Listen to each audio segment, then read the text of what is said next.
What's up, world? It's Coach Banta again. I've skipped a day because this day here that I have up on my screen is very, very similar to the previously week's workout. However, you'll notice we've risen in the number of reps that are the expected workouts on our tempo day. The other thing I want you to pay attention to is where we have our mid-season power. You can do these drills on a hill with a weight vest or a light plate in the arms. I know I highlighted that in a previous video, but I just wanted you guys to see that this is something that you can add a little zest, if you will, to your drills. The other thing I want you guys to pay attention to is now we have this thing called version 2. So if you go back to the video on my dynamic warm-up and you see the athletes low skipping, now with the version 2, we will low skip rotating our arms forwards and backwards for about 50% of the time.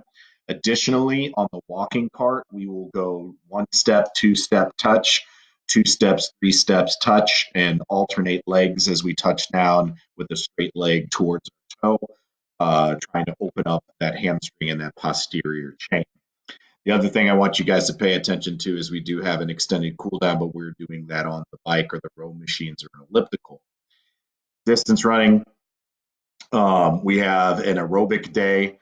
Hurdles, a lot of this is similar to what we've discussed before. However, we're adding in a little bit of volume. Jumpers have a really, really large day as well, potentially. And again, this depends on what you want to get done. On this day, we have striders that we're going to start at the 100-meter acceleration, or sorry, 4x1 anchor acceleration zone and run to the finish. That will happen after we do our aerobic run, and we're going to do an out and back, which means we're going to go out at a certain pace and come back considerably faster. And so it's up to the coach's discretion on how he wants to break that down. So if you want to go 28 minutes, and 22 or 23 minutes, however you want to break that down. It's really good. Now, I have said I have a workout here because, again, this is one of those days where it depends on when you have spring break and things like that. We're going to skip past that because I want to discuss the highlight of the day, which is for us with our speed power day. We're going to move all the way down to here, is where we're going to be coming out of the blocks and we're going to be going longer and longer. And again, we talked about these efforts probably should be higher intensity as opposed to an 85% effort. So as I've moved forward, improving my training design, when we're doing these type of workouts, we're running at 93 to 95% effort. And I know that gets a little funky in the number, but the idea is that if you're not going 93 to 95%, you're not actually changing anything when it comes to all-out speed. That's really, really important to understand. So you have to give an effort that is responsible for improving that neurological system. And when you improve the neurological system, which is really what is driving your maximum velocity, it requires your nerves to get myelinated, which is this substance called myelin that wraps around your neurons and gets thicker and thicker and thicker through the actions that you do. Now, the cool thing about doing that from a neurological perspective is it strengthens the signal, it makes the signal more accurate, and it makes the signal come quicker. So you literally get stronger without having to put on any muscle mass whatsoever. So these type of workouts are incredibly important. Now, sometimes, depending on what you're wanting to do, you're also going to want to put plyometrics in front. So now what happens is we want to move our plyometrics more to the front of practice. So what this ends up being is this becomes a post-activation automation type of drill set, okay, where you're going to be able to do these actions before you go and do this. So this fires up the nervous system to do what we need to do here. And again, we're talking about 95% efforts, not 88 and all that kind of nonsense. All right. It's really important to understand this is the goal. Okay. And that we're trying to advance the neurological system. It's very important. Weight room, I already showed you that stuff previously in a previous video. And on this particular day, we're doing our quick version of the drill. So there's no hill, but there still are accelerations that come in our mini bursts throughout our warm up, as we talked about before. And then we have build-ups where we're doing those barefoot. And again, we're going to accelerate out before we do that. So you're going to do your general warm up, your drills, your plyometric protonation training, and then you're going to go up here and do your activity. Now, again, if I'm going to do this at these efforts, we need to adjust all of these up. So this is going to be 6 minutes. Okay. This is going to be 8 minutes. And down here, we're going to have at a minimum 10 minutes, but it could be higher. Okay. Because we're wanting to go a minute per meter of distance that we're trying to break down. And we want these efforts to be extraordinarily fast. Now, if they are not fast, if they're not hitting the times you need them to hit 2 times in a row, we're shutting that workout down, because this, this, this, and a couple of these followed up by a cool down with the decrescendo uh, cool downs that we've talked about previously. That's a lot, and you can get away with a lot. Now, because this is a hard day, we're lifting on a hard day so that you guys know I'm a man of my word, that we discussed that previously. Okay. And then when you come down here, you have a bunch of different workouts for your hurdlers again. Now on this one, you'll notice we've really switched it up. So we're doing the first hurdle, then we're doing the middle 150, and then we're doing the last 150. So we're going to run over barriers through the first 150. Then we're going to go in the middle and run over the barriers. Then we're going to go to the last one, and then we're going to repeat. And the idea here is that we want to mess with the hurdler's rhythm, get them used to lead legging with both legs, not just one, and also trying to simulate in practice the speed at which they're going to run the race. It's very, very difficult, and I would suggest not doing this to have them 300 hurdle over barriers at full speed at the full distance. You're not going to get a lot out of that. It's not going to help you. And so I like to do this where you break it down: the first 150, the middle 150, the last 150, and then come back and hit it again. And same rules apply here for the hurdlers as it does for the sprinters. If you get 2 in a row, it's about time to shut it down unless you're at the end. And, last one's fast one, you can get them to kind of be more organized and more mentally tough at the end there and get them to finish off what you want them to finish off. Now, again, for the distance workout here, this is our really hard day of the week. This is something that, again, I might put on a Monday, Wednesday. I might put this on a Thursday if I have a Saturday track meet. Okay. And it's really, really important to kind of understand. Now, if you have talent, protect it. One of the things that's a big problem with athletes and coaches, people who are high achievers, they're afraid to fail. That's not what this quote is about. This quote is not, avoiding things that put you at risk. What Jim Carrey, the comedian, is saying is that if you've got talent, protect it, which means you're going to do everything you can to be at the top of your game all the time. You're going to be prepared. You're going to be ready. You're not going to take your talent for granted, right? You're going to earn that talent every day. Every day you have to go out there and earn that talent, and it comes in different forms. And that doesn't mean we're rising and grinding every day. Rest and recovery are important as well.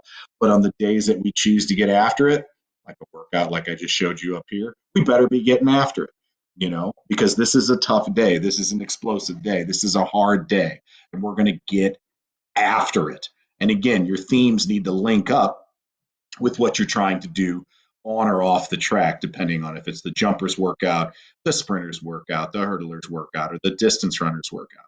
And again, we're going to lift weights. Now, I'm going to move us over to my YouTube page to take a look at a number of acceleration activities that you can do. Some and maximum velocity efforts as well, things that will help you in those particular activities. Okay, so first of all, we've got mini hops here. And this may not seem like something that's going to help you at maximum velocity, but think about the limited amount of contact time that you're going to have on a single leg, okay, as you're sprinting, right? That's the difference between sprinting and running, is the impulse. That means one foot is going to be off the ground at all times. That's the difference, okay?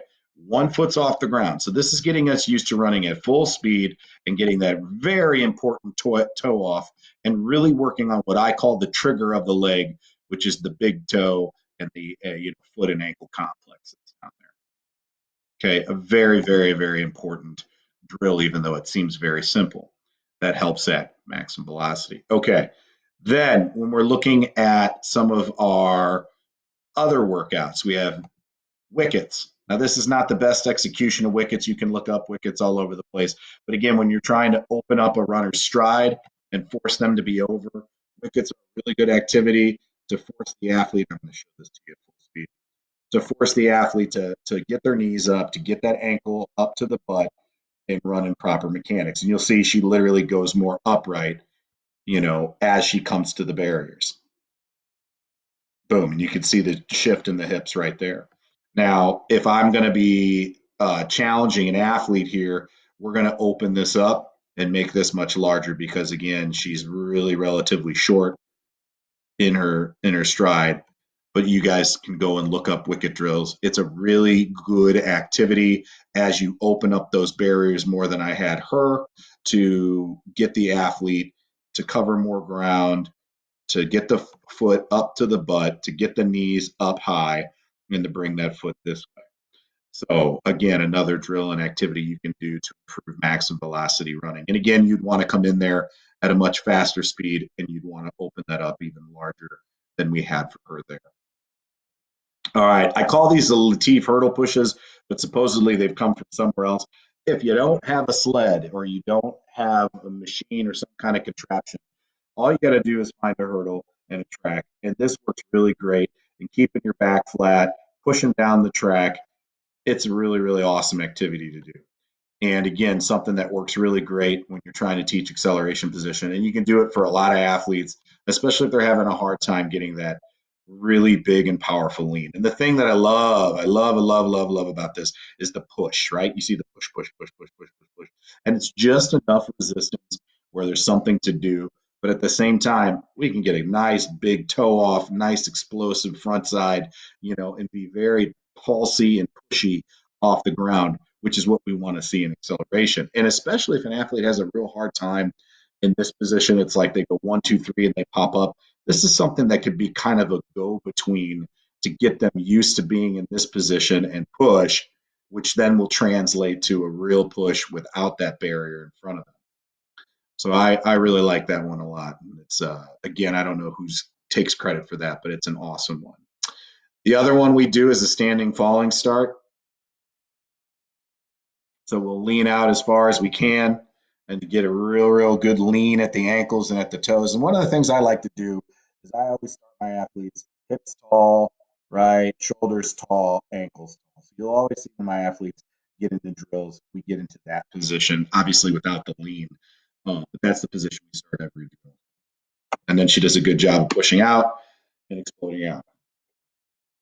And again, this is just a regular high school kid at this point. But again, you can see how this can eventually teach that triple extension that we want and the nice straight body angles, even though this person is a multi-eventer and not a sprinter by trade. It's still a valuable tool that can help you teach acceleration positions, especially when an athlete is not really good coming out of the blocks. Sometimes it's better to start up and then down versus down and then up. Let me repeat that one more time. Sometimes it's better to start up, then down, and up. And that's how we kind of do our acceleration game workout. We'll start with our athlete standing up, and then we do a multitude of drills that eventually gets the athlete to their back, and they have to scramble out. All right. Next one. So the other part of this is getting a good arm split that you need when you're coming out of the blocks. So we want to have that good reactive arm position. So we get them up, and then we split the arms, boom, and then we catch ourselves. Now, this is something you probably want to do on the turf as opposed to the track because, when you do this right, you're going to fall on your face. And that's the desired thing. Now, obviously, when an athlete, you know, hits this explosive position, right? This is a very crazy high angle. We want that angle to go the other way. But the point is that we're being very powerful and we're being very explosive as we push each other out. Boom. Okay, and then I scoot back a little bit so you can see more of the angle. And then boom, right? And again, we're not going to come up this way, but it's a good way to show them how powerful and strong they need to be in the arms. And you can do this with like 25 athletes back to back to back, boom, boom, boom, boom, boom, as the athlete goes, which gives you a chance to watch everybody over and over and over again. I really like that drill a lot. Then sometimes an athlete really just doesn't feel that push. So one of the things we'll do is we'll throw our athlete in a weighted vest and we'll work on a standing long jump with an overload. Again, trying to develop that power and that drive out from a dead stop to a full out explosive action. And we do a lot of these, and we'll have a bunch of our athletes, if we can get them in a vest and we have them trade out as they move through the line. One of the little tricks that I got from Jeremy Fisher, I believe, is that you want to have your toes over this a little bit so that way you can grip and pull and push. He doesn't have that there, so we always kind of want the toes leaning out a little bit over the side so that we can really dig down deep and push off explosively. All right, next one. So then we have um, a med ball. So this is kind of a specific strength activity. So what we're going to do here is we're going to throw the med ball and then sprint out. Boom, and then sprint, again, throwing our arms, being explosive through the chest and up and through. So again, this is one of those standing ones that we would do. I'll show it to you again here. I like this one a lot. Again, a lot of kids like to have an apparatus, have some kind of thing to use, something to do. It always makes practice more interesting. So we're exploding up, driving the hips forward, right? Boom, penetrate, throw the ball over our head, and then sprint out in good shoulder, hips, knee angles. Boom, go. Okay, I love it. I love overcoming a force. I love overcoming resistance and still being explosive. And again, the closer you can get to the real thing and just overload or underload them, the better, right? So we want to just barely overload them, barely underload them, and be able to be powerful or explosive through the motions to get some sort of response from the body. And totally Bondarchuk talked about that a lot when he was training. Okay. Next one here, we've got our sled pull. So one of the things you want to see is the athlete drive out, and you want to see tension in the stretch there. You do not want it to be super loose because then you have this weird jerking action that we want to avoid. So we want it to be taut.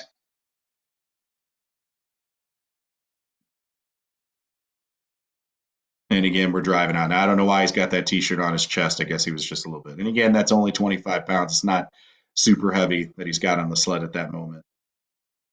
And we do put him in a combine start there because he's a triple jump athlete, so we're not so much worried about coming out of the box. And again, you can see pretty darn good angles, big arms, which is what we want, and that resistance provides that. I much like the shoulder harness better than the one around the waist. Now, I know there's a whole lot of debate on this. For me, this is where I want to see the pull, right? So we can push all the way through. If it's down here at the hips, what I've typically seen, the big problem that I've seen there is that they kind of yank here and then they bend over here. Where here, it's better, in my opinion, it's easier to keep those joints in alignment as you're pushing down under stress. So that's a good one. Then, and these aren't very expensive, this gadget is called the bullet belt. The bullet belt is probably one of my favorite um, gadgets there is because it really teaches that idea of overcoming force and then dealing with the slingshotting action that comes from sprinting at full speed out of the acceleration phase. So you're holding on to them and then you release. So they're overcoming you. And again, you want them to lean out over their toes, keep a flat back, which is good. He's doing it there, big arms, right? And you want to pull, release. And then he's got to deal with the overcoming of that force and handling it and transitioning into maximum velocity running. This is a great activity. Now, if you don't have the bullet belt, you can also get like an old towel and you could do the same thing. And then on one end of the towel, you tie a whole bunch of duct tape. On the other end of the towel, you tie a whole bunch of duct tape, and that creates handles. You wrap the towel around the guy's waist, and now he's got to overcome the inertia here, and he's pulling, and then you release that, or you would just drop the towel. This is a great activity, again, to deal with that transition into maximum velocity sprinting. So push, release, overcome, stride, mechanics are good. And again, you're trying to simulate that kind of idea of this big, huge force and push And then, all right, now you've been released. The speed is coming up. You're getting slingshotted down the track. What are you going to do with it? All right. Let's see. I think I got one more activity that I like a lot that I wanted to show you. And I believe that is bounding over hurdles and then sprinting out. So this one is a really, really explosive one. I really like this. And again, you're like, how does this relate to, sprinting? Well, the idea is when you first start to sprint, right, the actions that you're providing are going to be longer, stronger, and more powerful. And then the expectation is you're going to have to sprint at full speed and deal with the overcoming of those forces into a full speed action, right? So I like doing hurdle hops and then sprinting out. And you'll notice I actually made the last hurdle there a little bit shorter, and so are some of the other ones. And you can kind of mess with that a little bit as you want.